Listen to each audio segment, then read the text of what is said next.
The night my son Daniel told me he was handling everything, I believed him. After all, he was my only child.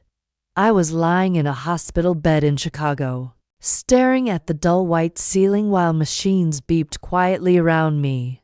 A week earlier, I had collapsed in my kitchen after a sudden heart attack. The doctors said I was lucky to be alive, but survival comes with a strange kind of loneliness, especially when the people you love begin to change. Daniel sat beside my bed that evening, scrolling through his phone while pretending to listen to the doctor's instructions. Your mother will need rest for at least 2 weeks, the doctor said calmly. No stress, no heavy activity. Daniel nodded quickly.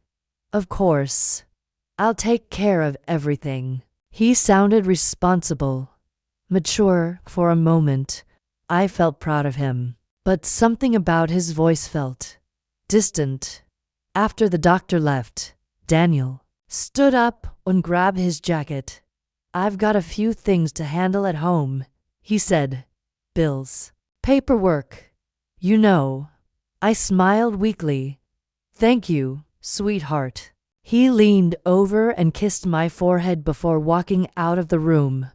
I watched the door close behind him, and for some reason, a strange feeling settled in my chest. Not pain, something worse. A quiet uneasiness I couldn't explain. 2 weeks later, the hospital finally discharged me. The nurse helped me into a wheelchair, while Daniel waited near the entrance. When he saw me, he forced a smile. You ready to go home? Mom, home? The word warmed my heart. For 30 years, that small house had been my safe place. The garden, the wooden porch, the yellow kitchen where I had cooked thousands of meals. Every memory of Daniel growing up lived inside those walls. I can't wait, I told him softly. The drive home felt longer than usual. Daniel kept glancing at his phone. His hands gripped the steering wheel tighter every few minutes. You okay? I asked. Yeah, just traffic. But the roads were almost empty.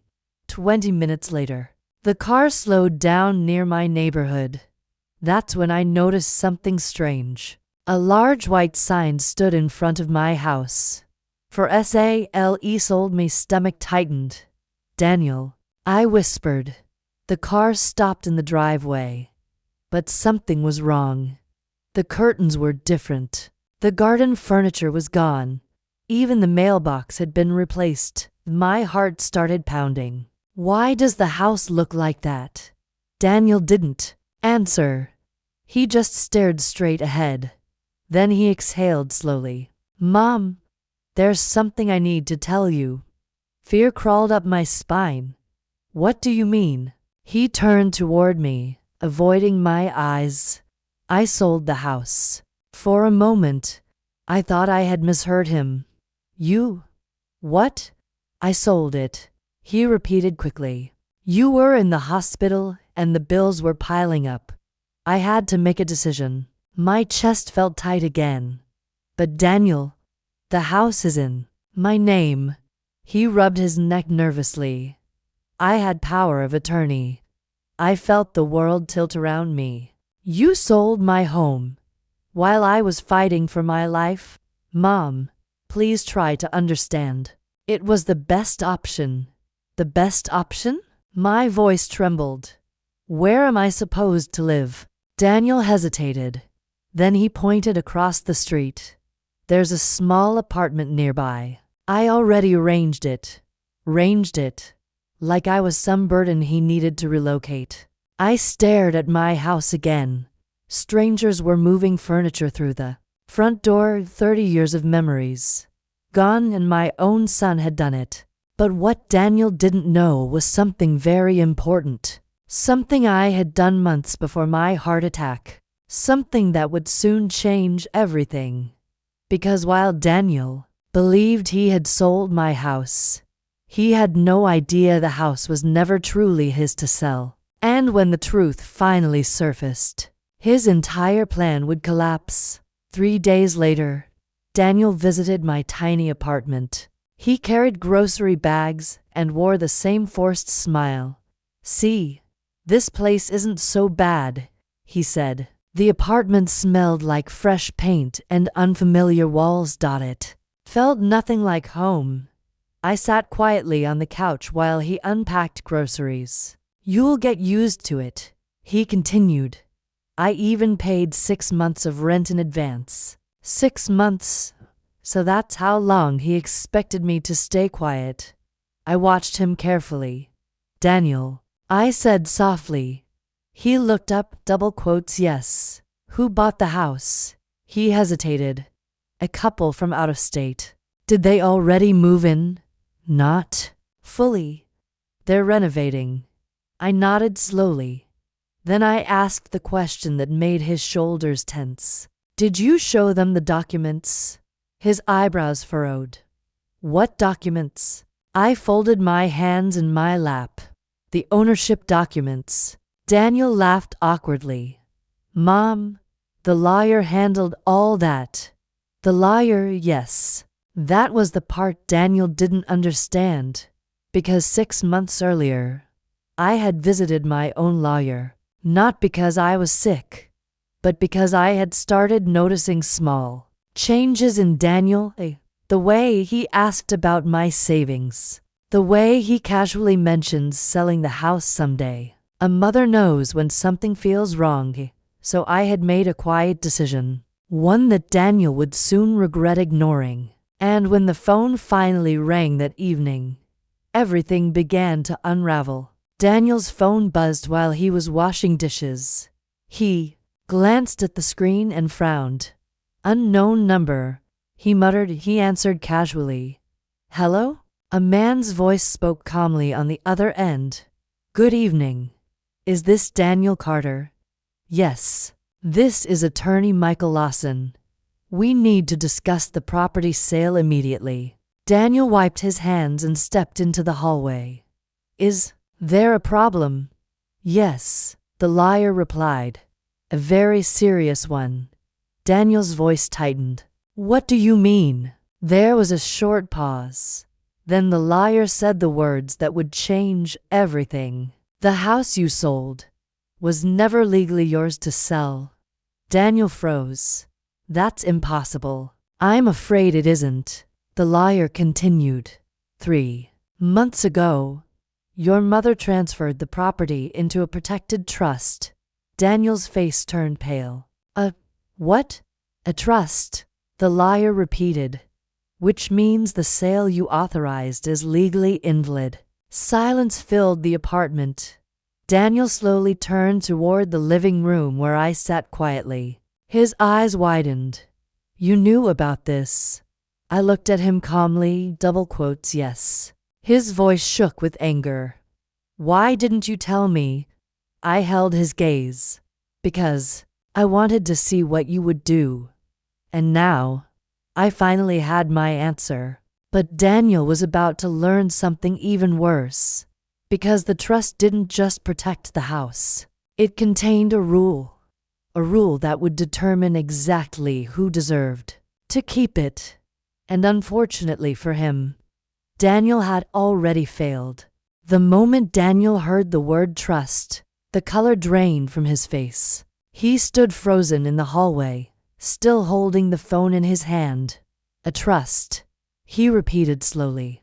"Yes," the lawyer said calmly on the other end of the line. "Your mother transferred ownership of the house into a protected living trust 3 months ago. That means the property could not legally be sold without the trustee's approval." Daniel swallowed. "And who's the trustee?" he asked, though something inside him already knew the answer. "I am," the lawyer replied. Silence filled the hallway. Daniel slowly turned his head and looked toward the living room. I was still sitting on the couch, watching him quietly. For a moment, our eyes met, and in that moment, Daniel realized something. This wasn't an accident.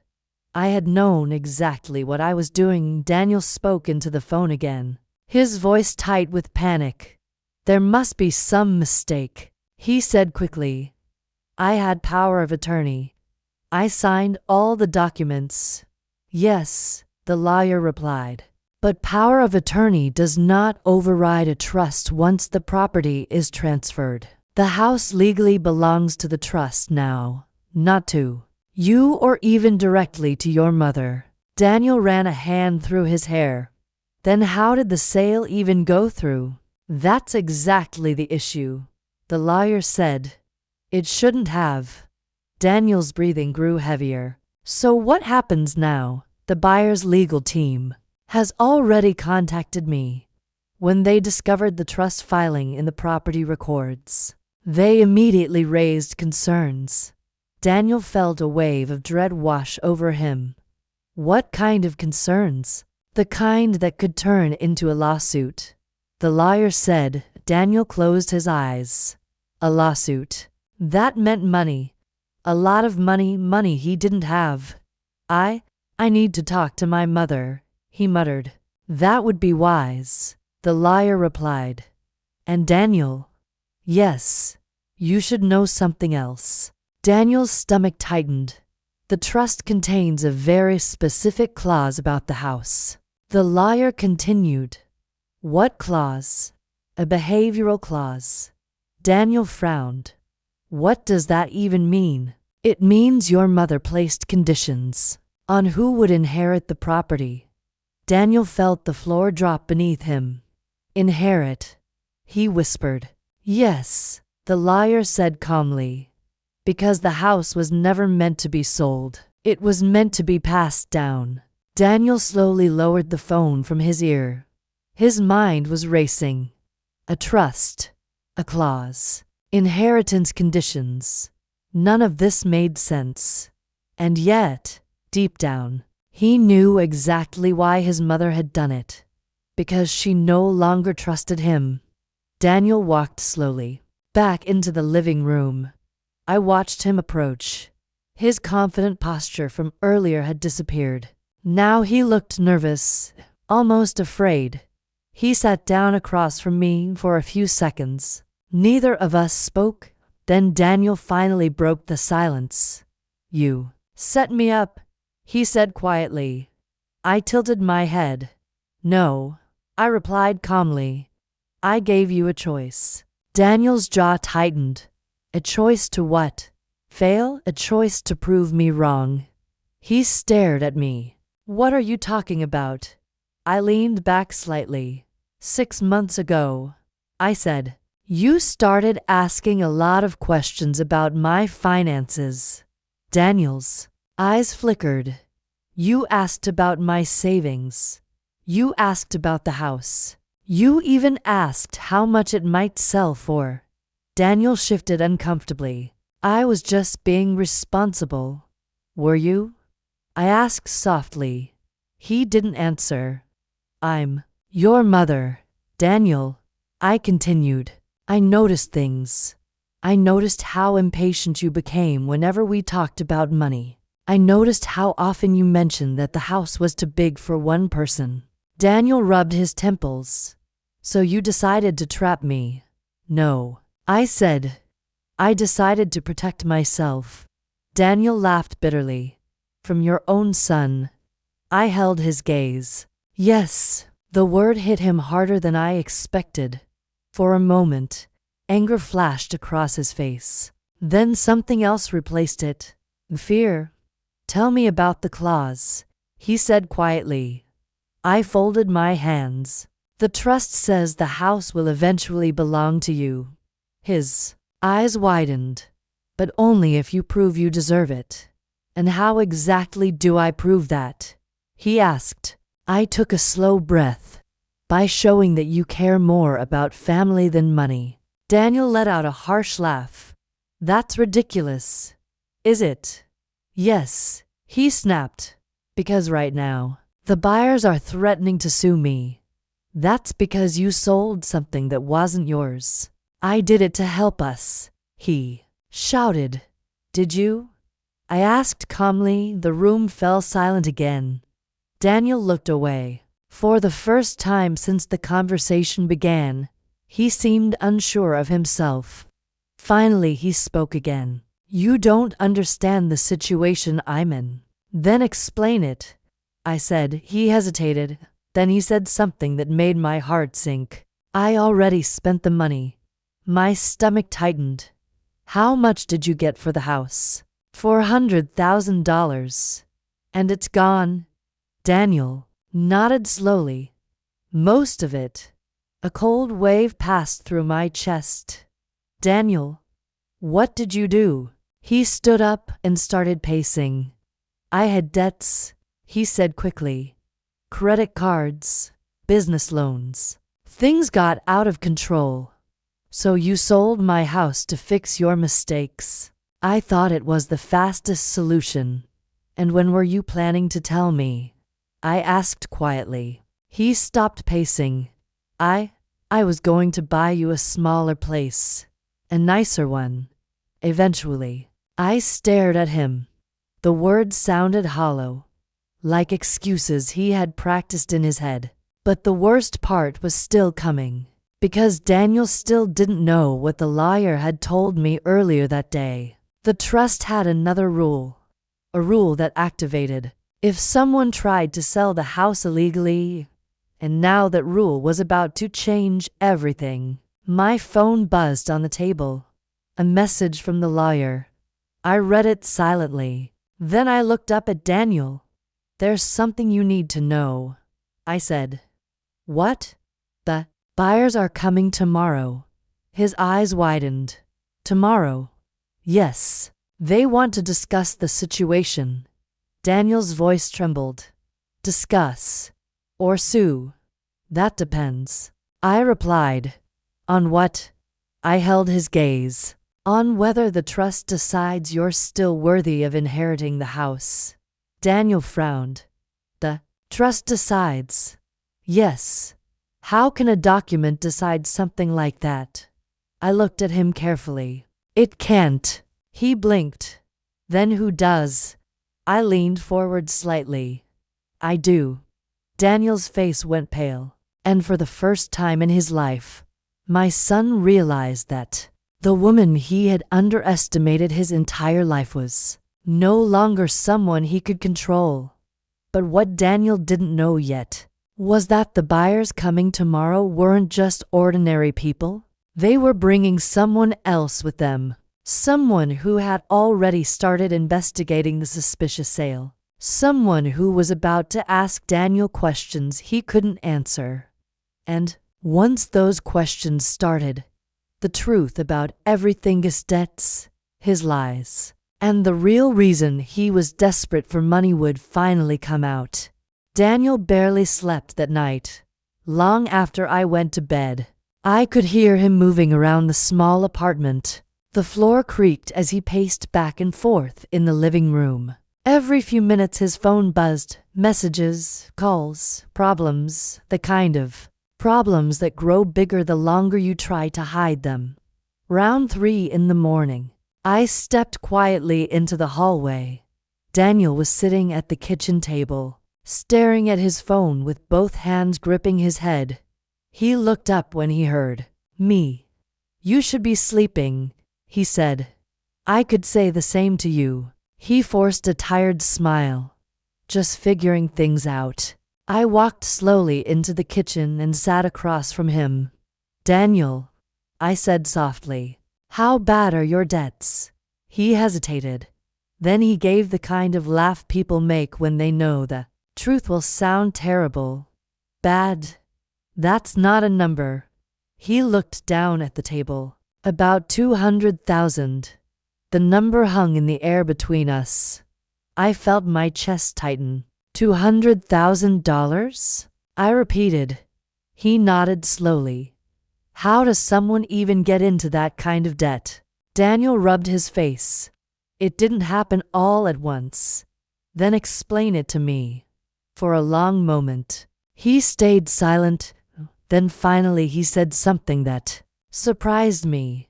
It started with the restaurant. The restaurant. He nodded. 2 years ago, I partnered with a friend to open a small place downtown. Why didn't you tell me? Because I wanted to surprise you when it succeeded. And did it? Daniel's expression darkened. No. The word was heavy. Business was slow. Rent was high. My partner backed out after 6 months. So you were left with the bills. Yes. And instead of closing it, I kept borrowing money, he admitted. I sighed quietly. From banks, some, and the rest. Daniel looked away. That answer alone told me everything. Daniel, I said carefully, did you borrow money from the wrong people? His silence confirmed it. My stomach dropped. Tell me the truth. They're not criminals, he said quickly. But they're not exactly patient either. How much do you owe them? He swallowed. 80,000. My hands tightened in my lap, and they're expecting payment soon. Very soon. I leaned back in my chair, trying to process everything. So your solution was to sell my house. I didn't see another way, he said quietly. Did you even think about what would happen if I came home? He didn't answer, because we both knew the truth. He had thought about it. He just hoped the money would fix everything before I asked questions. But life rarely works that way. The next morning arrived faster than either of us expected at exactly 10 o'clock. Someone knocked on the apartment door. Daniel froze. That must be them, he whispered. I stood up slowly and walked to the door. When I opened it, 3 people were standing in the hallway. A middle-aged couple dressed neatly, and a tall man in a dark suit holding a folder. The man stepped forward politely. Mrs. Carter? Yes. I'm Robert Hayes, representing the buyers of your property. He gestured toward the couple beside him. This is Mark and Linda Turner. The couple smiled nervously. We're very sorry about the confusion, Linda said softly. We had no idea the house was part of a trust. I nodded. I believe you. Daniel stepped into the hallway behind me. Robert Hayes immediately noticed him. You must be Daniel Carter. Daniel forced a tight smile. Yes. Robert studied him for a moment before speaking again. Mr. Carter, we need to discuss the transaction you authorized. Daniel crossed his arms. I already told the lawyer everything. Then you won't mind answering a few more questions. Robert opened the folder in his hands. According to the paperwork, you signed the sale documents using power of attorney. That's correct. And you confirmed that you had full authority to sell the property. Yes. Robert nodded slowly. But at the time of the sale, the property was legally owned by a trust. Daniel shifted uncomfortably. I didn't know about that. Robert looked at him carefully. That's unfortunate. Why? Because it creates a situation known as fraudulent misrepresentation. Daniel's face turned pale. Fraud, he whispered. I didn't commit fraud. That depends on whether the court believes you knew about the trust. I just said I didn't. Robert closed the folder. Then perhaps you can explain something else. What? The location of the sale proceeds. Daniel's hands clenched. What about them? The Turners transferred $100,000 into your account last week. Yes. And according to the bank records we obtained this morning. Robert paused. The majority of that money has already been withdrawn. Daniel's breathing grew heavier. That's none of your business. Actually, Robert said calmly, it is. Because if this sale is declared invalid, the money must be returned immediately. Silence filled the hallway. Daniel looked like someone had just pulled the ground out from under him. I don't have it anymore, he said quietly. The Turners exchanged worried glances. Robert spoke again. Then we have a serious problem. Daniel ran a hand through his hair. Look, I can fix this. How? I just need time. Robert shook his head. I'm afraid time isn't something you have. Why not? Robert hesitated. Then he said something that made Daniel's face go completely white. Because someone else has already filed a complaint about the transaction. Daniel blinked. What are you talking about? Robert looked directly at him. The Financial Crimes Division. Daniel's voice cracked. The police? Robert nodded slowly. They began reviewing the case this morning. My heart sank. This had escalated far beyond a simple legal mistake. Daniel looked at me in panic. Mom, you didn't call the police, did you? I shook my head. No. He turned back to Robert. Then who did?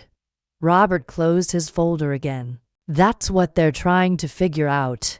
Daniel's hands began to tremble, because suddenly the situation had become much worse. This wasn't just about the house anymore. It was about money. A lot of money. Money that had already disappeared. And somewhere out there, someone had decided to make sure the truth came out.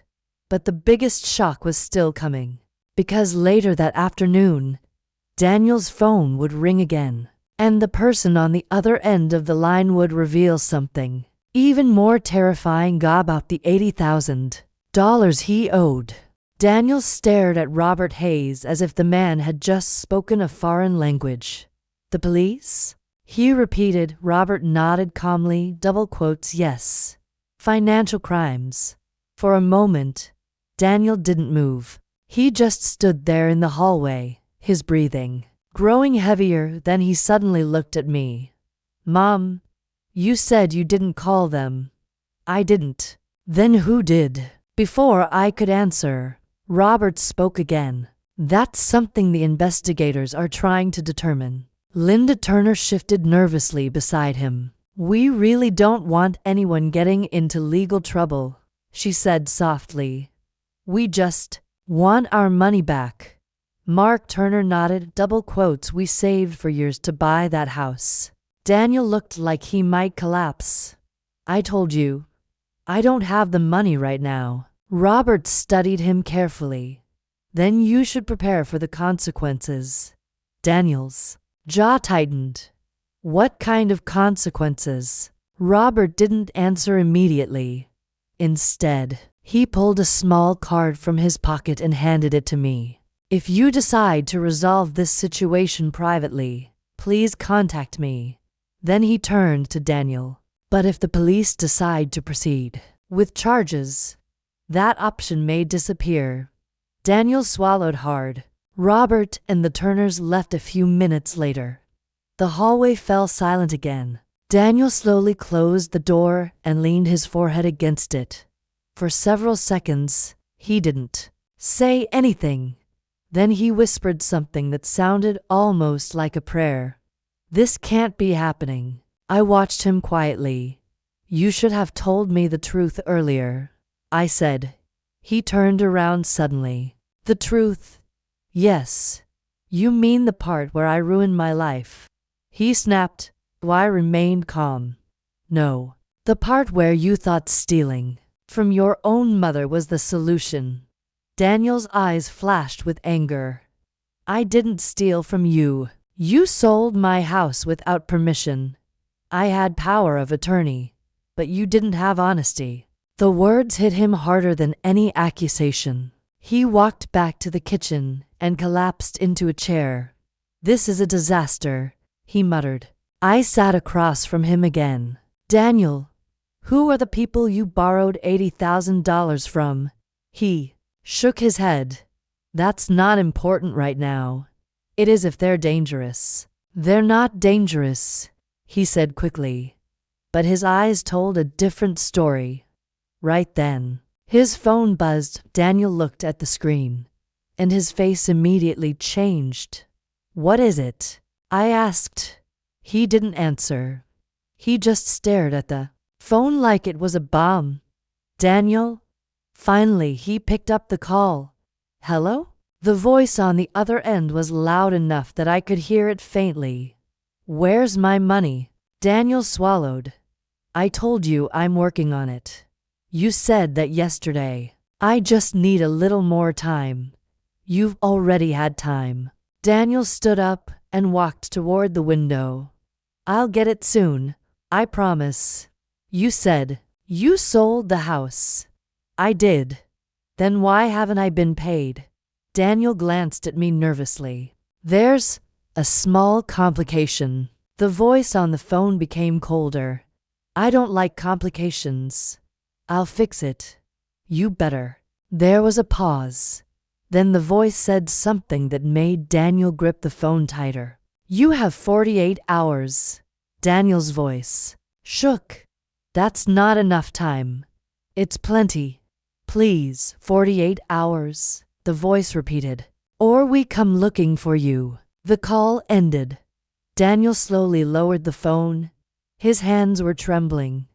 Who was that? I asked quietly. He didn't answer at first, then he finally said the name. Victor. Victor who? Daniel rubbed his face. Victor Salazar. The name sounded familiar, and suddenly I remembered where I had heard it. 2 years earlier. On the news. A man connected to illegal gambling operations across the city. My stomach tightened. Daniel. I whispered. You borrowed money from a criminal. He shook his head quickly. He's not a criminal. Then why are you afraid of him? Daniel didn't answer. Because he knew I was right. 48 hours, I repeated softly. Yes. And if you don't pay him? Daniel looked straight at me. They won't ask nicely again. The room felt colder suddenly. How much do you still owe him? 60,000. 60. I paid some already. With the house money? Yes. I closed my eyes for a moment. Everything was spiraling out of control. The illegal sale, the missing money, the police investigation, and now a dangerous lender demanding payment. Daniel, I said slowly, you need to go to the police. He laughed bitterly. And tell them what? That I sold my mother's house illegally and paid off a loan shark. That won't end well. So, what's your plan? He didn't answer. Because he didn't have one. But at that exact moment, someone knocked on the door again. Daniel froze. Are you expecting someone? I asked. No. The knock came again. This time louder. Daniel walked slowly toward the door. He opened it carefully and immediately stepped back in shock. Standing in the hallway were 2 men in dark suits. One of them held up a badge. Daniel Carter. Yes, I'm Detective Harris, the man said calmly. We need to ask you a few questions about the property sale on Maple Street. Daniel's heart began to pound. The police had arrived much sooner than he expected. But what he didn't know yet was that the detectives weren't only investigating the house. They were also investigating something else, something connected to Victor Salazar, something that could drag Daniel much deeper into trouble than he ever imagined. And once the detectives stepped inside the apartment, Daniel's carefully hidden secrets would start coming out one by one. Daniel stood frozen in the doorway. Detective Harris watched him patiently, his badge still visible in his hand. The second officer, a younger man with sharp eyes, stood just behind him, quietly observing everything. Mr. Carter, Detective Harris repeated calmly, may we come in? Daniel's throat felt dry. For a moment he thought about saying no, but refusing the police would only make things worse. Why? Yeah, he said finally, stepping aside. The 2 detectives walked into the apartment. Their presence immediately changed. The atmosphere. The small living room suddenly felt tighter, heavier. Detective Harris noticed me sitting on the couch. You must be Mrs. Carter, he said politely. Yes. I'm sorry to involve you in this situation. It's already involved me, I replied. The younger detective closed the door behind them. Detective Harris looked around the room for a moment before focusing back on Daniel. Let's sit down, he said. Daniel sat slowly at the kitchen table again. The detectives pulled out chairs across from him. For a few seconds, nobody spoke. Then Detective Harris opened a thin folder. Mr. Carter, he began. We're investigating the sale of a property located on Maple Street. Daniel nodded nervously. I already told the lawyer everything. Yes, Harris said calmly, but we'd like to hear it from you. Daniel rubbed his palms together. Okay. Did you sell the property? Yes. Did you have legal authority to sell it? I had power of attorney from my mother. Detective Harris glanced at his partner before speaking again. Were you aware that the property had been transferred into a living trust? Daniel shook his head quickly. No. You're sure about that? Yes. The younger detective finally spoke, because according to county records, the trust was registered 3 months ago. I didn't check the records, Daniel said defensively. Detective Harris leaned back slightly. So you sold a $400,000 property without verifying its legal ownership? Daniel didn't answer. The silence itself sounded like an admission. Harris closed the folder slowly. Mr. Carter, that's a serious mistake. I know, especially when the money disappears immediately afterward. Daniel's heart skipped. What do you mean? The younger detective slid a printed document across the table. Daniel looked down at bank statements. Multiple withdrawals, wire transfers, large amounts of money moving quickly. $80,000 was transferred to a man named Victor Salazar, the detective said. Daniel's blood ran cold. How did you? We're very thorough, Harris interrupted. Daniel's mind began racing. Victor, if the police were already looking at Victor, then things were much worse than he thought. Mr. Carter, Harris continued calmly. How long have you known Victor Salazar? Daniel hesitated. A few months.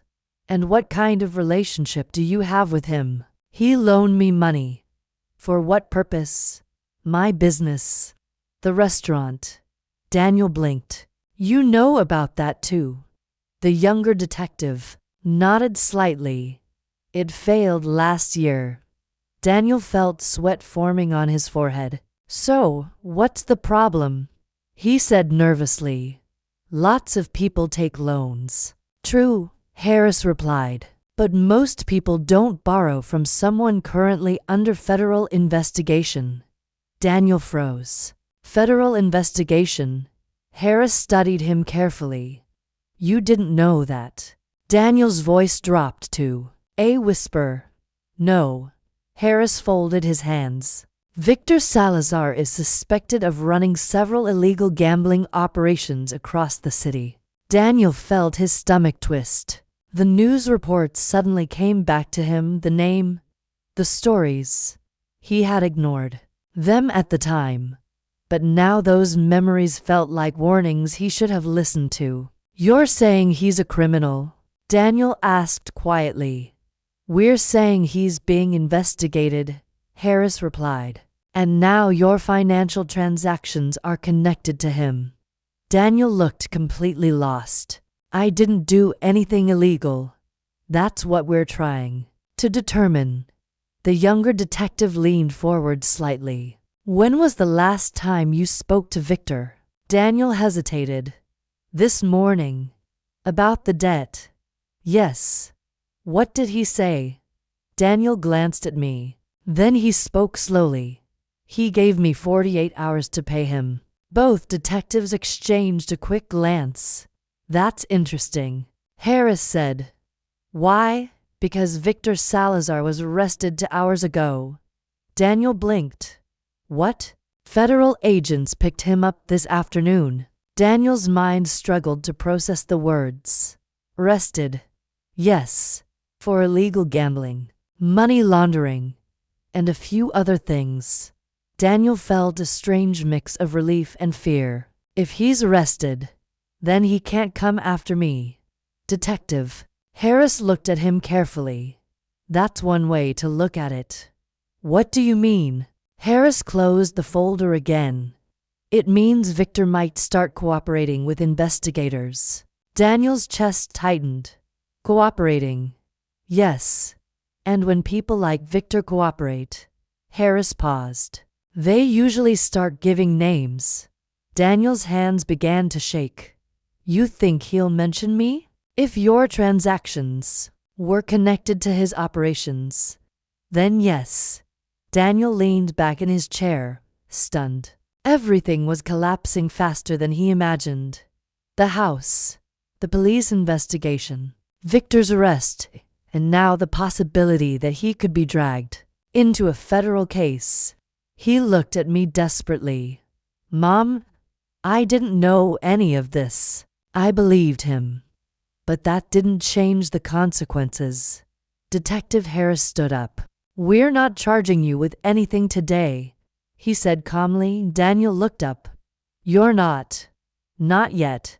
The words hung heavily in the air. But we will continue investigating, Harris added. And we strongly recommend you resolve the property situation as quickly as possible. Daniel nodded weakly. We will. The detectives walked toward the door. Before leaving, Harris turned back one more time. One more thing, Mr. Carter. Daniel swallowed.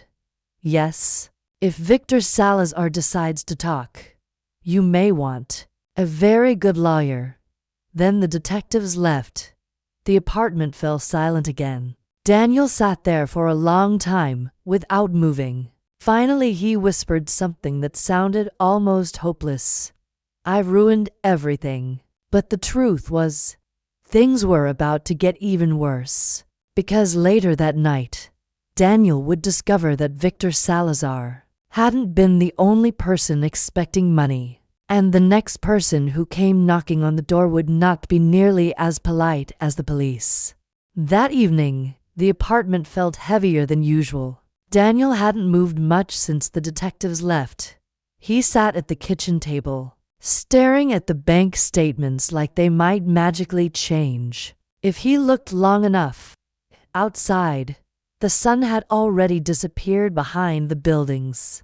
The faint orange glow from the streetlights leaked through the thin curtains. I watched my son quietly. He looked exhausted, not just physically, mentally, like a man who had finally run out of excuses. After a long silence, he spoke. If Victor is arrested, what happens to the money I owe him? I folded my hands together. I don't know, but someone will want it. He muttered. He wasn't wrong. Money like that doesn't just disappear, especially when it belongs to people who don't follow the law. Daniel suddenly stood up and started pacing again. I need to fix this. How? I asked calmly. I'll talk to the buyers again. You don't have the money to return. I'll find it. I watched him carefully.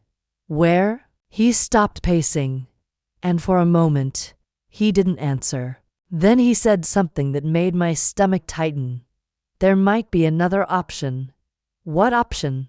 Daniel looked at me slowly. The trust. My eyes narrowed. What about it? If the house belongs to the trust, and you control the trust, yes, then technically you could still sell it. The room went quiet. You want me to sell my house now? I asked. It would solve everything. No, I said firmly. Daniel ran his hands through his hair. Mom, please try to understand. If we don't fix this quickly, I could end up in prison. And whose fault is that? He looked away. I made mistakes. Yes, you did. But we can still fix them together. I stood up slowly. Daniel, that house is the only real security I have left. I know, and you already tried to take it from me once. His shoulders dropped. I'm trying to make things right now. Are you? Yes. I studied him for a long moment. Then I said quietly, tell me the truth about something. What? Why were you really so desperate for money? He frowned. I told you. The restaurant failed. That explains some debt. But not $200,000. Daniel's face stiffened. There were other investments. What kind of investments? He didn't answer. Daniel. His voice dropped. Sports betting. My heart sank. You were gambling? Not exactly gambling, he said quickly. It was supposed to be strategic. Losing money is losing money. At first I won, he admitted. That's how it always starts. I thought I could double the money, then triple it. And instead you buried yourself deeper. Daniel sat down again. Yes. The silence returned, then suddenly knock. The sound was sharp, loud. Daniel froze. We both looked toward the door. Are you expecting someone? I asked. No. The knock came again. This time harder. Daniel walked slowly toward the door. Something about the sound felt different from earlier. More aggressive. He opened the door just a few inches.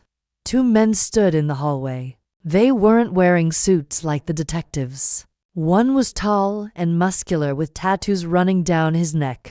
The other had a shaved head and cold eyes. Daniel Carter? The tattooed man asked. Daniel's voice trembled slightly. Yes. The man smiled. But it wasn't a friendly smile. Victor asked us to stop by. Daniel's stomach dropped. I heard Victor was arrested. Oh, he was? The man said. But that doesn't mean the money disappears. The second man stepped forward slightly. You still owe $60,000. Daniel tried to keep his voice steady. I told Victor I need time. The shaved head man chuckled. Victor doesn't decide that anymore. Then who does? The tattooed man leaned closer. We do. I stood up from the couch. What do you want? I asked firmly. Both men looked at me. For a moment, their expressions softened slightly. You must be the mother, the tattooed man said. That's right. He nodded slowly. Then you should know your son made a very expensive mistake. I'm aware of that. Good, he said. Because mistakes like this usually come with consequences.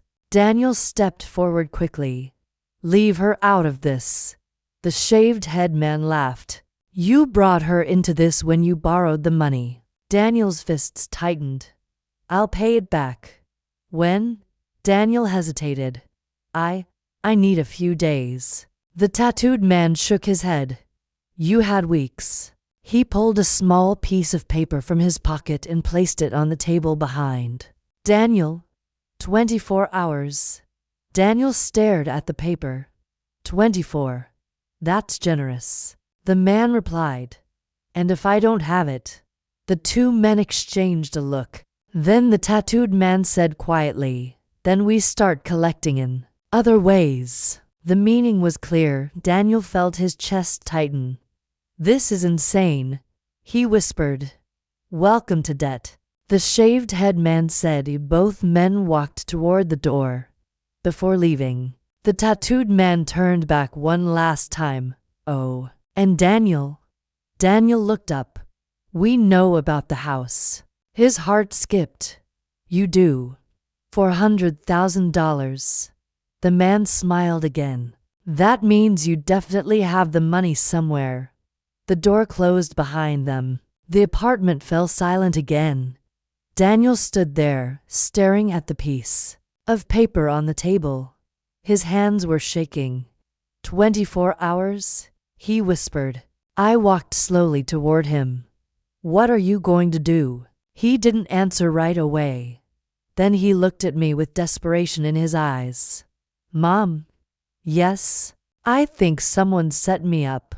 My eyebrows lifted. What do you mean? Daniel picked up the paper slowly. Victor gave me today's this morning, but these guys only gave me one, and they already knew about the house money. A cold feeling moved through the room. You think someone told them? Daniel nodded slowly. Yes. But who? I asked. Daniel looked toward the door, his face pale. I think the person who called the police might also be the one who told them about the money. And suddenly the situation felt even darker, because if someone was secretly pulling the strings behind all this, then Daniel wasn't just drowning in debt. He was being pushed there. And the question now was, Waswa wanted to see him destroyed, and why? Daniel kept staring at the door long after the two men had left. The silence inside the apartment felt heavier than before. On the table, the small piece of paper they had left behind looked almost harmless, but the number written on it felt like a countdown to disaster. For hours, Daniel picked it up slowly, his fingers trembling. This isn't possible, he muttered. I watched him carefully. You said Victor gave you 48 hours. He did. And now these men cut it in half. Daniel nodded slowly. That means they don't work for Victor. Then who do they work for? Daniel shook his head. I don't know. He walked back to the kitchen and dropped into the chair again. For the first time since this nightmare began, he looked truly afraid. Not angry, not defensive, afraid. After a moment he said quietly, they knew about the house money. Yes. And the police also knew. I nodded. Daniel's mind was racing now. There's only one way both of them could know. And what's that? I asked. Someone told them. The idea hung in the air. Someone who knew about the sale, someone who knew about the debt, someone who wanted to make sure Daniel couldn't escape either problem. Daniel suddenly stood up again. I need to check something. He grabbed his phone and began scrolling quickly. What are you looking for? I asked. My bank transactions. He opened the banking app and stared at the screen. Then his face slowly changed. What is it? I asked. Daniel didn't answer immediately. Instead, he turned the phone toward me. Look at this. I leaned closer. A long list of transactions filled the screen. Wire transfers, withdrawals, payments. But one entry stood out. A transfer for $50,000 made 2 days earlier. The recipient name made my stomach tighten. Salazar Holdings. That's Victor's company. Daniel said, double quotes, yes. But look at the time. I looked again. The transfer had been made at 3:12 a.m. Daniel, I said slowly, were you awake at that time? He shook his head immediately. No. Then who sent the money? Daniel's breathing grew heavier. I didn't make that transfer. The realization hit both of us at the same time. Someone had access to his account. Someone had been moving the money. Daniel began tapping the screen again, scrolling further down. Then he froze. What? I asked. There's another one. He showed me the screen again, another transfer. This time $25,000. And the recipient name was even stranger, Turner Legal Escrow. The buyers? I asked. Daniel nodded slowly. But I never sent them money. Confusion filled the room. Why would someone send money to both Victor and the buyers? I asked. Daniel looked like he was solving a puzzle in his head. Unless. What? Unless someone wanted both sides involved. To create pressure. My chest tightened. You mean someone is pushing you into a corner? Yes. Daniel began pacing again. Think about it.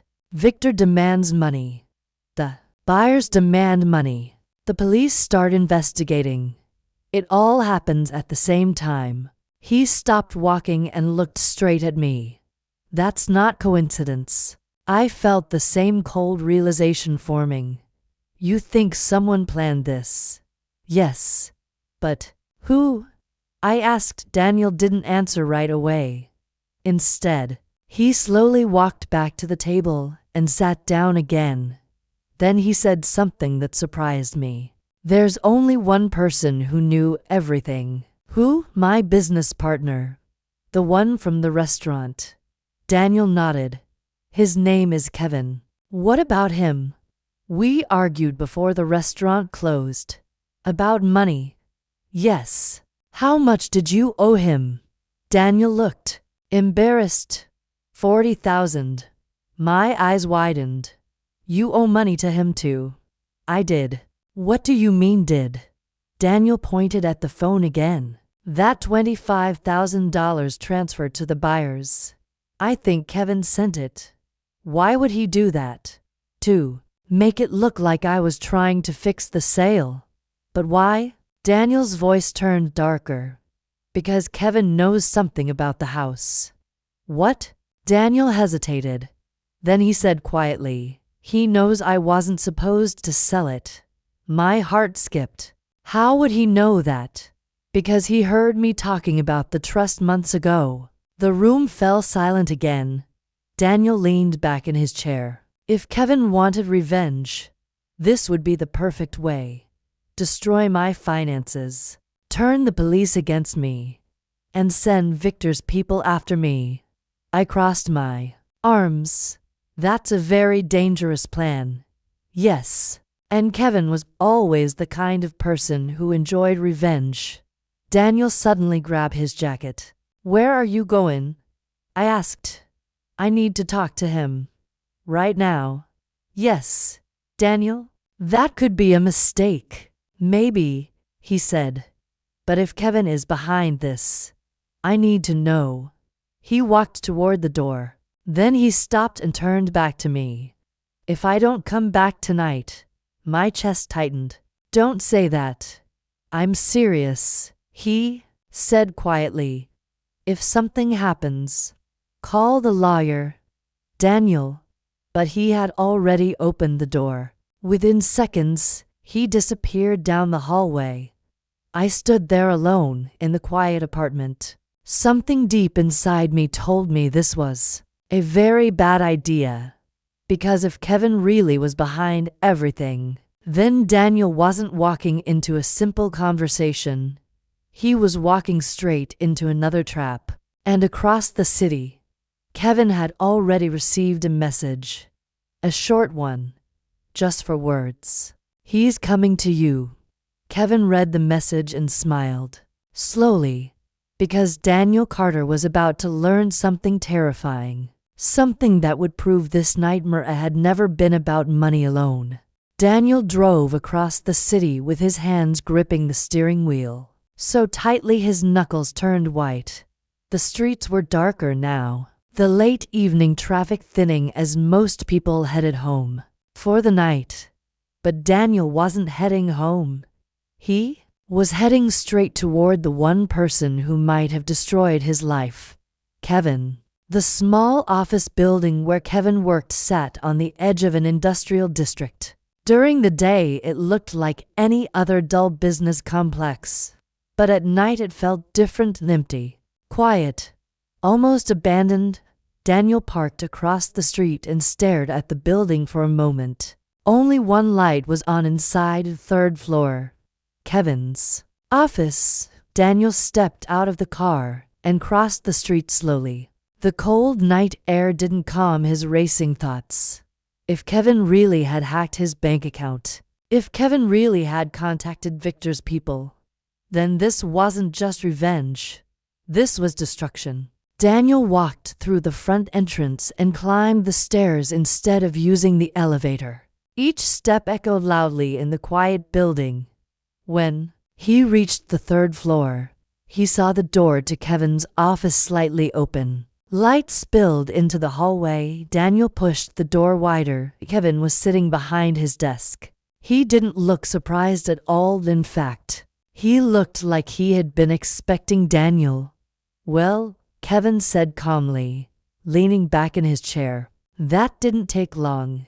Daniel stepped inside, closing the door behind him. "We need to talk." Kevin smiled slightly. "I figured."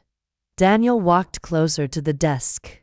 "Did you access my bank account?" Kevin tilted his head. "That's a very specific question. Just answer it." Kevin tapped his fingers lightly on the desk. "You always were impatient." Daniel slammed his hands onto the desk. "Did you do it or not?" Kevin looked completely relaxed. "I moved some money." "Yes." Daniel felt anger surge through his chest. "You stole from me." Kevin laughed. "Stole? That's funny coming from you. What does that mean?" Kevin leaned forward slightly. "It means you owe a lot of people money." Daniel clenched his jaw. "You had no right." "Oh, I had every right." "How?" Kevin's smile slowly faded. "Because you owed me $40,000. That doesn't give you the right to ruin my life." Kevin's eyes darkened. "Your life was already ruined." Daniel stared at him. "You sent money to Victor." "Yes." "And to the buyers." "Yes."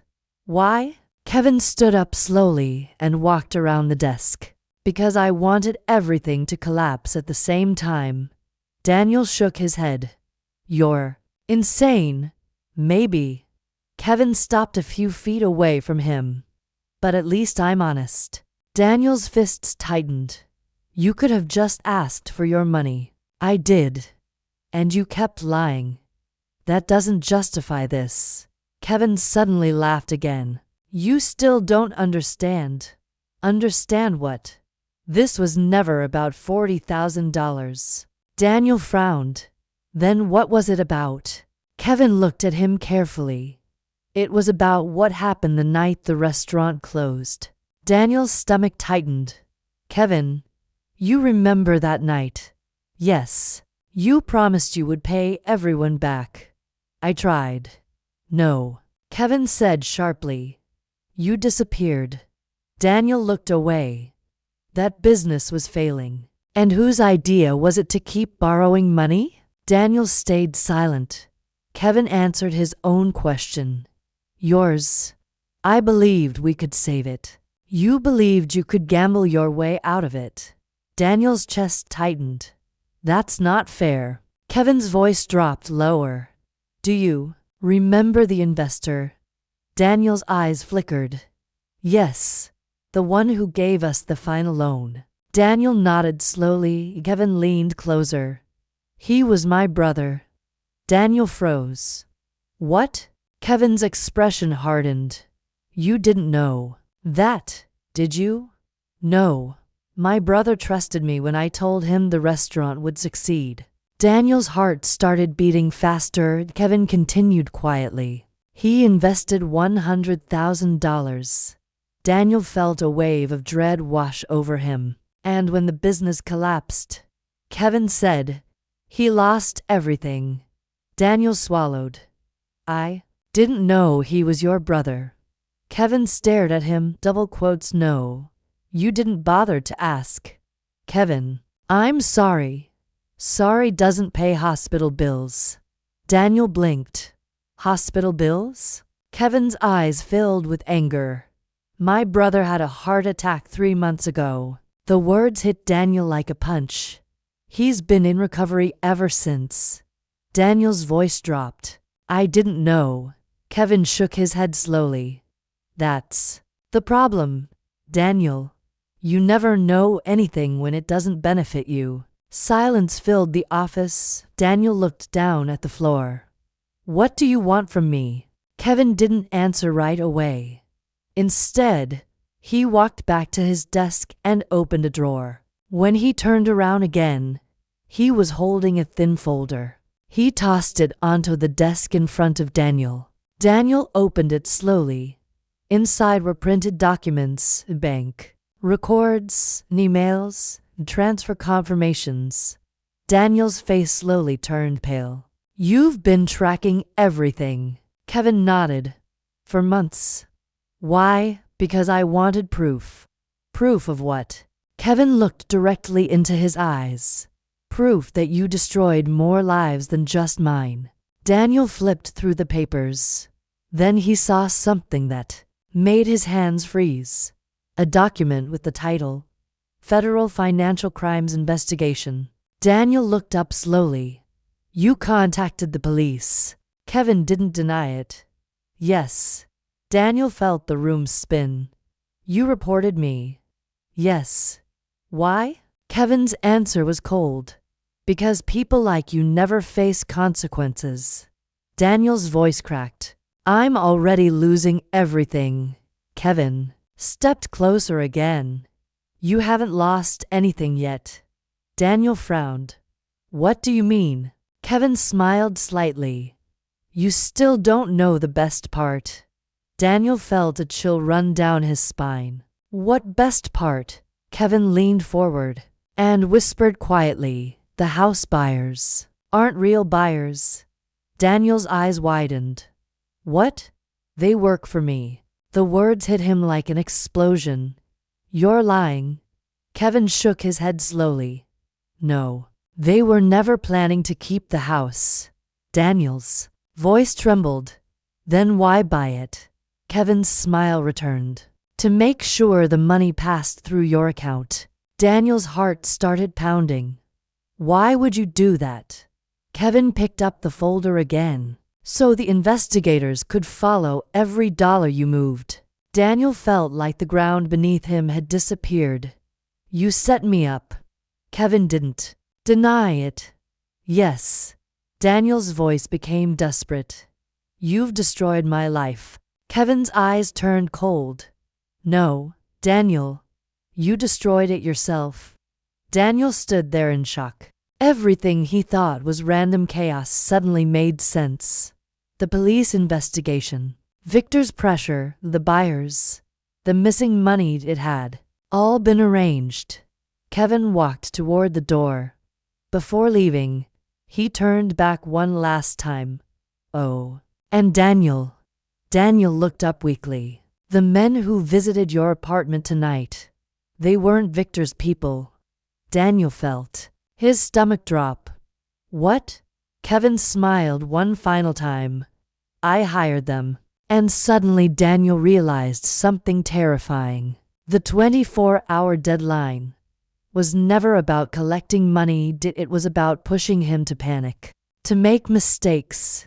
And Kevin had one final move planned. A move that would happen the very next morning when Daniel woke up to find something missing, something far more important than money. Something that would change the entire story again. Daniel stood in Kevin's office long after Kevin walked out. The door closed softly behind him, but the sound echoed in Daniel's head like a gunshot. Nothing Kevin had said made sense at first, but slowly, painfully, the truth began to settle in.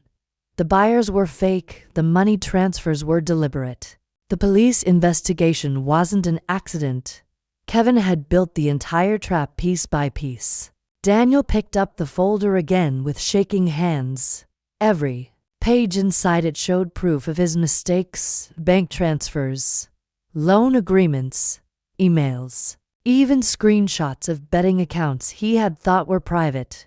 Kevin had been watching everything. For months, Daniel suddenly felt sick. If the police saw all of this, he wouldn't just lose money.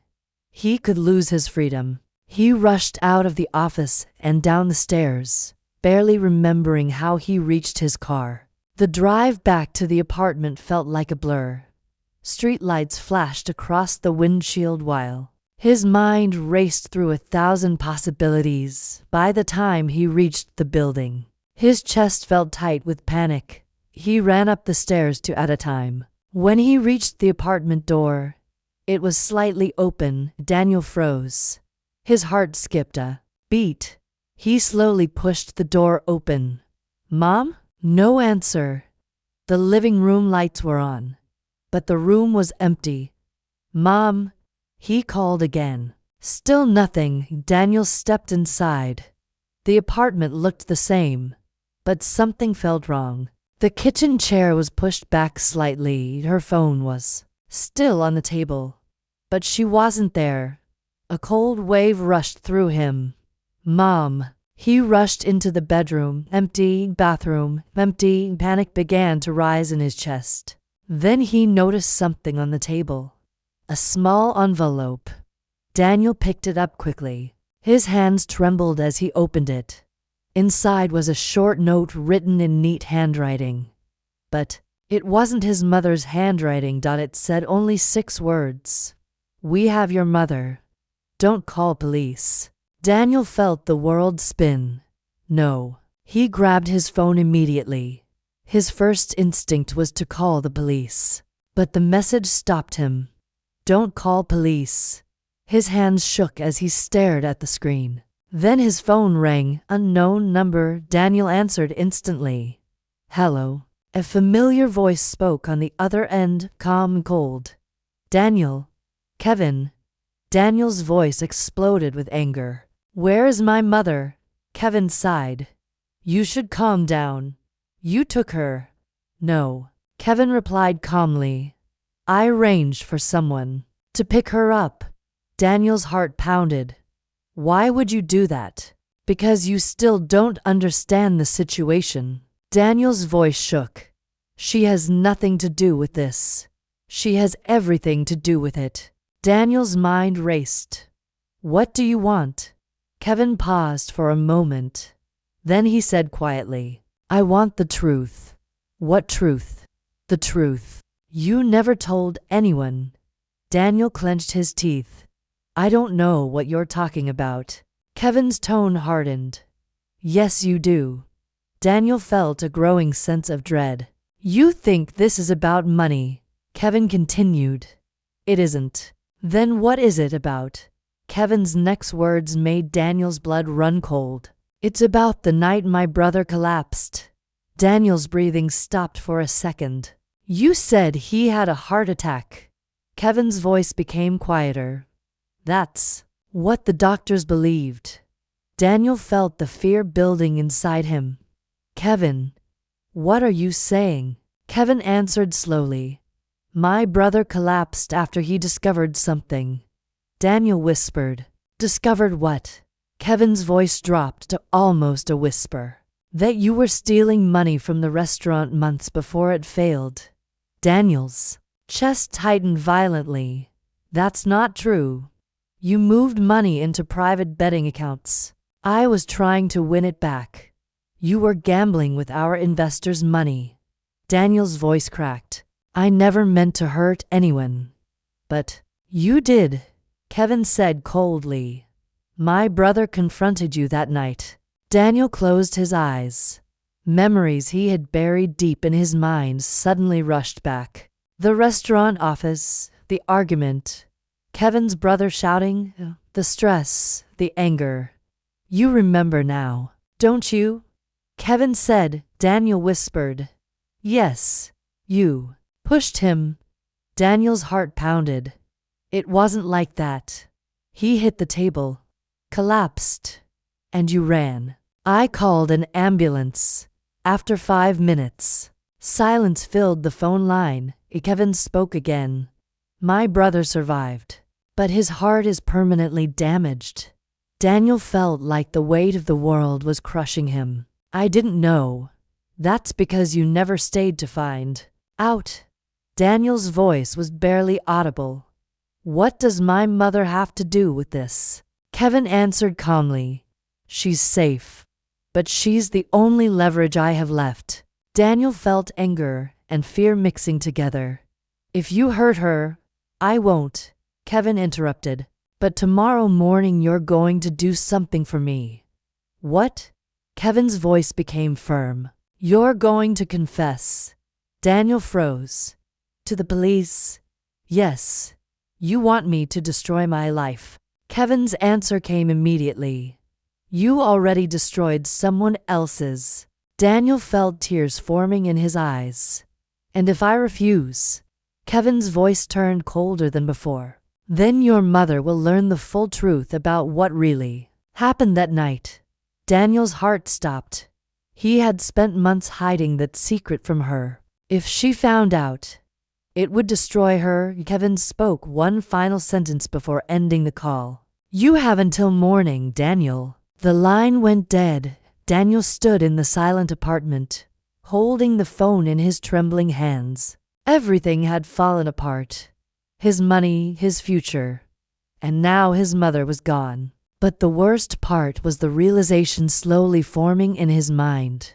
Kevin wasn't bluffing, because tomorrow morning, Daniel Carter would have to choose between two impossible things: saving himself or telling the truth that could destroy everything. Daniel didn't sleep that night. He sat on the edge of the couch, staring at the dark window while the city lights flickered outside. Every minute that passed felt heavier than the last. His mother was gone, taken somewhere by people Kevin had hired, and the only way to get her back was to confess to something he had spent months trying to bury. The truth about that night. Daniel rubbed his face, trying to slow his racing thoughts. He kept replaying the memory over and over. The restaurant office. Kevin's brother, Marcus, standing across the desk, the anger, the shouting. "You've been stealing from us," Marcus had yelled. Daniel had tried to explain. "I wasn't stealing. I was borrowing the money to cover the losses. You gambled it away. I was trying to win it back." Marcus had slammed his fist on the table. "You risked everything we invested." Daniel remembered the pressure in his chest that night. Bills piling up, loans he couldn't repay, investors demanding answers. He had lost control. Marcus moved closer. "You're going to tell Kevin everything right now." "No," Daniel said. "You don't have a choice." Marcus grabbed his arm, and that's when everything went wrong. Daniel shoved him away. Not hard, just enough to break his grip. But Marcus stumbled backward. His hip hit the edge of the desk. Then his chest tightened. Daniel could still remember the look on Marcus's face: shock, pain, fear. Marcus collapsed onto the floor. At first, Daniel thought he was just stunned. But then Marcus clutched his chest. "I can't breathe." Daniel panicked. He grabbed his phone. But instead of calling an ambulance immediately, he froze. 5 seconds, 10 seconds, 30 seconds. His mind raced with one terrifying thought. If Marcus survived and told Kevin about the stolen money, everything would collapse.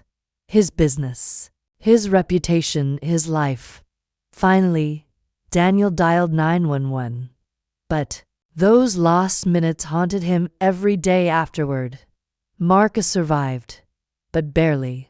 The doctors later said the delay could have killed him, and Kevin never knew the full story until now. Daniel exhaled slowly and looked at the clock. For 12 a.m. Only a few hours left before morning. Only a few hours before he had to make the hardest decision of his life. His phone buzzed. Suddenly, a message. Unknown number. Daniel opened it quickly. A photo appeared on the screen. His heart jumped. It was his mother. She was sitting in a chair inside what looked like a small warehouse room. Her hands weren't tied. She wasn't hurt, but she looked confused. Another message appeared beneath the photo. "She's safe. For now." Daniel typed quickly. "Let me talk to her." 3 dots appeared on the screen. Then the phone rang. Daniel answered immediately. "Mom." Her voice came through the speaker. "Daniel?" Relief flooded through him. "Are you okay?" "I think so. These men said you're coming to get me." Daniel's chest tightened. "Yes, I am. Where am I?" I don't know yet." She sounded worried. "What's going on?" Daniel hesitated. "I'll explain everything soon." A man's voice suddenly interrupted. "Time's up." The phone switched back to Kevin. "Daniel," Kevin said calmly, You've seen that she's safe. Let her go. That depends on you. Daniel's voice trembled. What do you want me to do? You already know. Confess. Yes. To the police. Kevin paused. Not exactly. Daniel frowned. What do you mean? I want you to confess.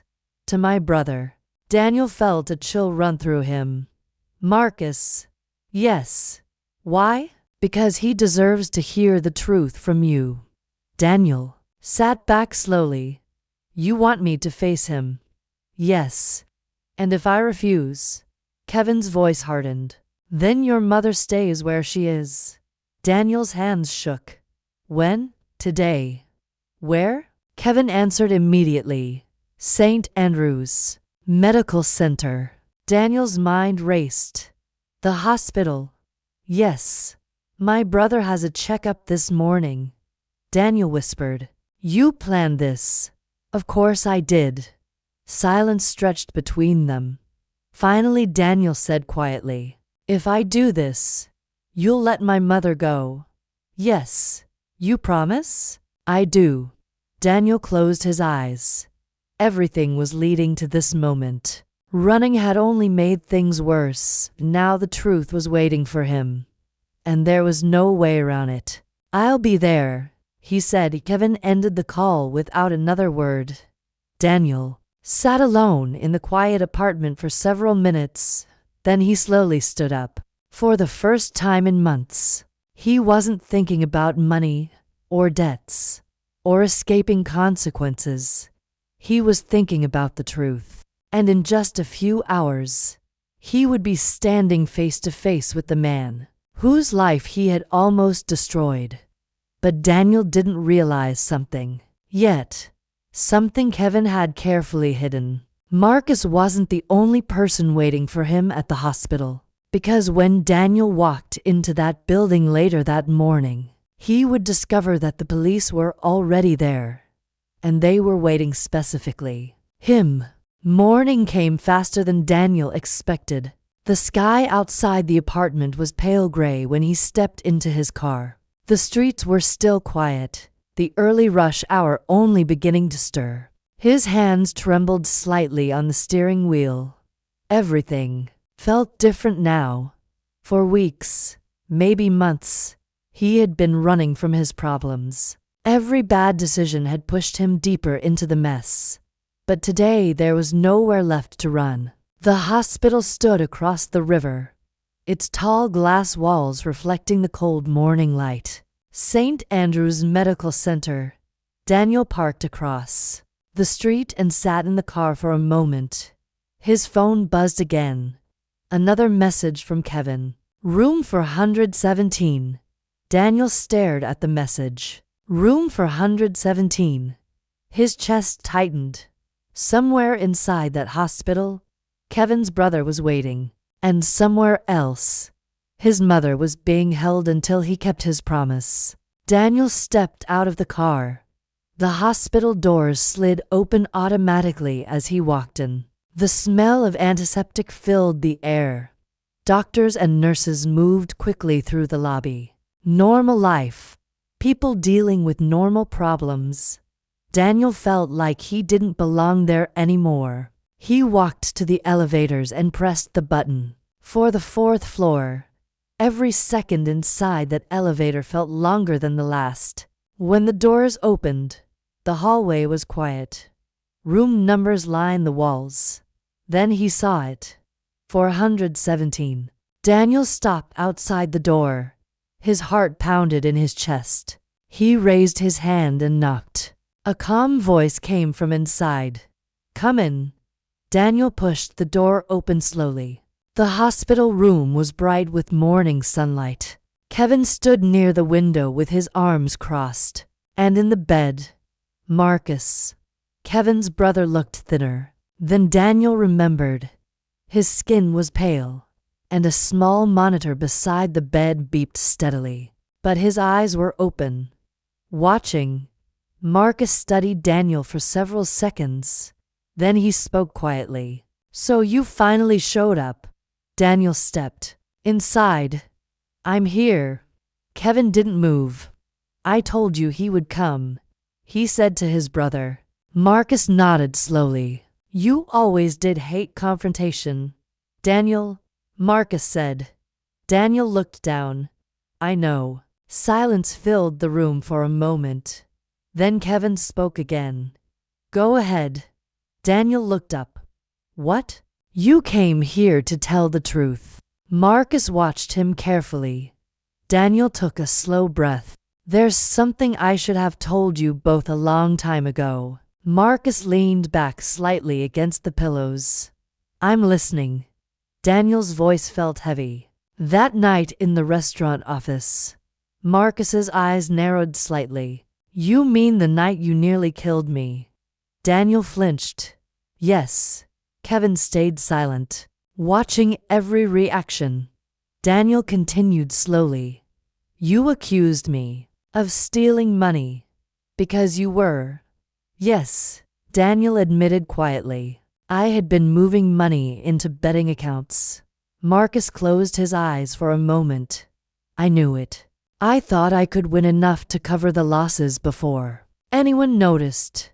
And instead you lost everything, Marcus said. Yes. Daniel forced himself to keep speaking.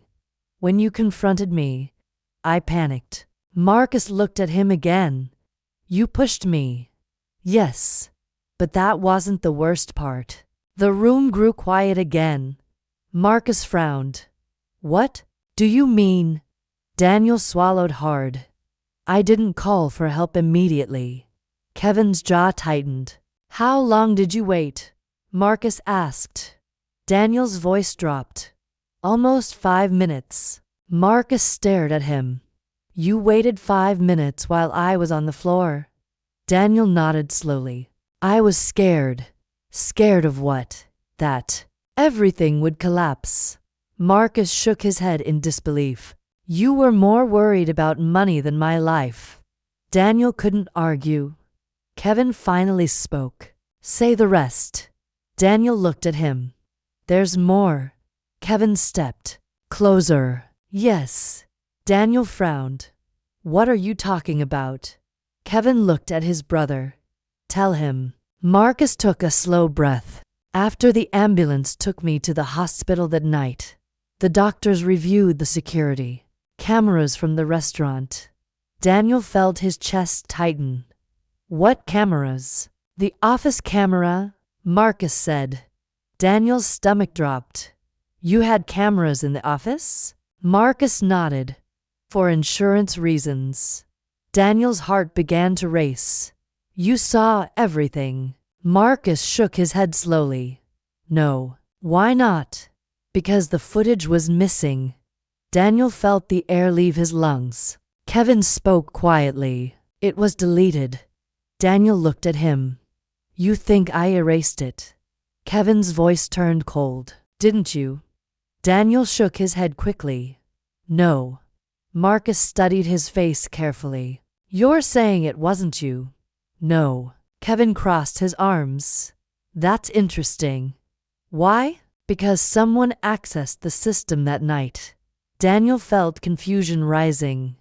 I didn't. Marcus leaned forward slightly. Then who did?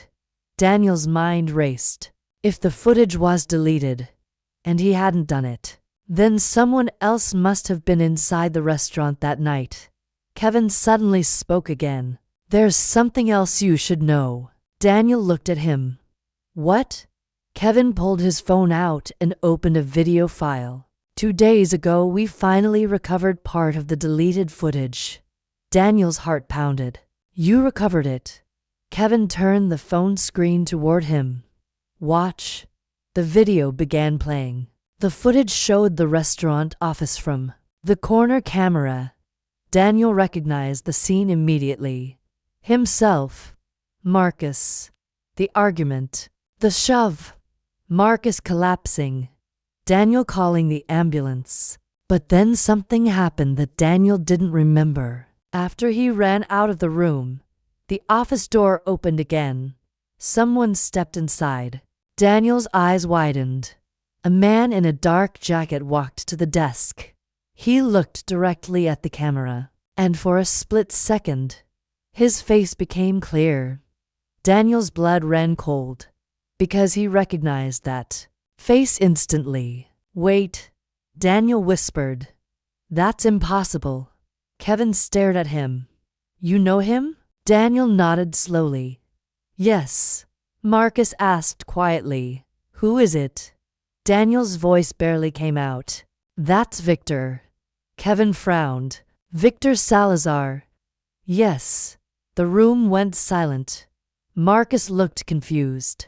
Why would he be in the restaurant? Daniel's mind raced. Victor hadn't just been a lender. He had been watching, planning. Daniel looked at Kevin with sudden realization. "You thought this was all about revenge." Kevin frowned. "What are you talking about?" Daniel pointed at the video. Victor was involved from the beginning. Kevin's expression changed. "That doesn't make sense." Daniel's voice grew tense. "Yes, it does." Marcus looked between them. "What does Victor have to do with this?" Daniel whispered slowly. "I think Victor was stealing money from the restaurant too." Kevin stared at him. "What?" And when everything collapsed, Daniel looked at the frozen frame of Victor on the screen. He erased the footage to hide his own involvement. The room fell silent again. But at that exact moment, the hospital room door suddenly opened. Two detectives stepped inside. Detective Harris and his partner. Harris looked directly at Daniel. "Mr. Carter," he said calmly, "we were hoping you'd show up today." Daniel's stomach dropped. Kevin frowned. "What's going on?" Detective Harris glanced at the phone in Kevin's hand. Then he said something that shocked everyone in the room. "We're not here for Daniel." He pointed at the paused video frame. "We're here for Victor." And suddenly the entire story took another turn. The room fell completely silent. Detective Harris stepped further inside the hospital room while his partner closed the door behind them. Kevin frowned, clearly confused. "You said Victor was arrested yesterday," he said. Detective Harris nodded. "He was." Marcus looked from one face to another. "Then why are you here?" Harris looked directly at the phone still in Kevin's hand. "Because of that video." Kevin glanced down at the screen. "You mean Victor being inside the restaurant?" "Yes." Daniel felt his heart beating harder. "That footage proves something important," Harris continued. Kevin crossed his arms. "What exactly?" Harris walked closer to the bed. "It proves Victor wasn't just lending money." Marcus frowned. "Then what was he doing?" Harris exchanged a quick look with his partner. "He was running a financial operation through several small businesses." Daniel's chest tightened. "Through the restaurant." Harris nodded. "Businesses like yours were perfect for him." Kevin's expression darkened. "What do you mean?" "Restaurants handle a lot of cash," Harris explained. "That makes them ideal for money laundering." Marcus stared at Daniel. "You're saying our restaurant was part of that?" Harris answered calmly. "Yes." Daniel shook his head. "I never agreed to anything like that." Harris looked at him carefully. "We believe you." Kevin frowned. "How can you be sure?" Harris pointed at the video. "Because Victor was secretly accessing the business accounts himself." Daniel felt a cold wave pass through him. "He was stealing money?" Harris nodded. "Small amounts at first, then larger ones." Marcus slowly leaned back against the pillows. "That's why the numbers never made sense." Kevin's jaw tightened, and Daniel thought he was the one losing the money. Daniel whispered, "So Victor created the debt?" Harris nodded again. "Yes. And when the business collapsed, you were the easiest person to blame." Kevin looked down at the floor. For months he had believed Daniel was the only one responsible. But now the situation looked very different. Marcus spoke quietly. If Victor was stealing money, why erase the security footage? Harris answered. Immediately. Because the footage showed him inside the office. And if investigators found that, Marcus finished the sentence, it would expose everything. Daniel suddenly remembered something. Wait. Everyone looked at him. The night Victor appeared in the video. Yes, Harris said. I had already left the restaurant. That matches the timeline, Harris replied. Daniel's mind raced. Victor must have come in afterward. Kevin looked back at the screen. That means he saw Marcus collapse. Marcus frowned, and he didn't help. Harris shook his head. No, he deleted the footage instead. The realization hit the room like a heavy weight. Victor had watched everything happen, and instead of helping, he protected himself. Marcus exhaled slowly. So all this time, we were blaming the wrong person. Kevin looked at Daniel. For the first time in weeks, his anger seemed uncertain, but Daniel still looked shaken. I still waited before calling the ambulance, he said quietly. Marcus studied him. Yes, and that was wrong. Daniel nodded. I know. Kevin stepped forward slowly. But you didn't steal the investment money. Daniel shook his head. No, I moved some funds into betting accounts, but most of the missing money wasn't from me. Harris confirmed it. Our financial investigation supports that. Marcus looked thoughtful. So Victor used our business to move money. And when everything fell apart, Harris finished the thought. He erased the evidence. Kevin looked at the detective again. If Victor is already arrested, why does this video matter now? Harris answered calmly. Because Victor isn't the top of the operation. The room grew quiet. Daniel frowned. What do you mean? Harris looked at each of them carefully. Victor was working for someone else. Marcus blinked. Someone bigger. Yes. Daniel's stomach tightened. Again. Who? Harris sighed slightly. That's what we're trying to find out. Kevin held up the phone again. So this footage might help. Harris nodded. It might show us who else was involved. Daniel suddenly remembered something Kevin had said earlier. The men who came to the apartment last night. Kevin nodded. Slowly. I hired them to scare you. Harris's partner raised an eyebrow. You hired fake collectors? Kevin looked slightly embarrassed. I wanted Daniel to panic. Harris shook his head. That was a risky move. I know. Daniel suddenly spoke again. There's something else. Everyone turned toward him. The men who came. They said they already knew about the house money. Harris frowned. How would they know that? Daniel hesitated. That's the problem. Kevin looked at him carefully. You think someone else told them? Daniel nodded slowly. Yes. Harris's expression became serious. That's possible. Why? Because Victor had several associates still outside. Marcus looked worried. You mean someone else from his operation? Harris nodded. Double quotes. And if they think Daniel still has money. Daniel finished the sentence quietly. They might come after me again. Harris didn't deny it.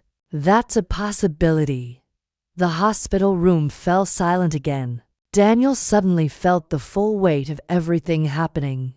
Victor had manipulated the business.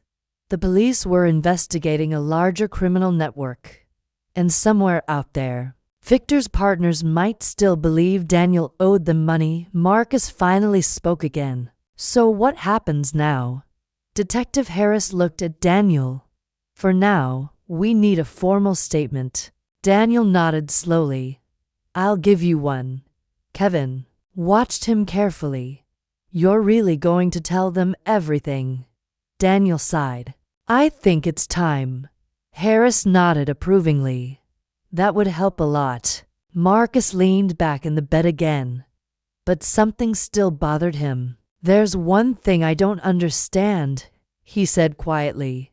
Harris looked at him. "What's that?" Marcus pointed at the video again. "If Victor erased the footage that night, how did you recover it now?" Harris hesitated. Then he gave an answer that surprised everyone. "We didn't." Kevin frowned. "Then who did?" Harris looked at Daniel. "That's actually something we wanted to ask you." Daniel blinked. "Why me?" Harris crossed his arms. "Because 2 days ago, someone anonymously sent this footage to our department." The room went silent again. Kevin slowly looked back at the screen. Marcus looked confused. Daniel felt a chill run through him because if the police didn't recover the video, then someone else had. Someone who wanted Victor exposed. Someone who had been quietly watching everything. And suddenly Daniel realized something terrifying. The story wasn't over, because whoever sent that video was still out there. The hospital room remained silent after Detective Harris revealed that the police had not recovered the footage themselves. Everyone looked at each other with the same question in their minds. If the police didn't find the video, then who sent it? Daniel felt a strange tension building in his chest. "Are you saying someone mailed it to you anonymously?" he asked. Detective Harris nodded. "Exactly. When? 2 days ago." Kevin frowned. "And the message didn't include a name?" "No. Just the video file and a short note." Marcus looked curious. "What did the note say?" Harris answered calmly. "It said, 'This will help you understand who really ruined the restaurant.'" Daniel felt his stomach tighten. Someone had been watching the entire situation closely enough to know what happened. Kevin crossed his arms. "So someone wanted Victor exposed." "That's what it looks like," Harris replied. Marcus glanced at Daniel. "Do you have any idea who that might be?" Daniel shook his head slowly. "No." But deep inside his mind, something felt strange. Someone had sent that footage at the exact moment everything started collapsing. The police investigation. Victor's arrest. Kevin discovering the truth.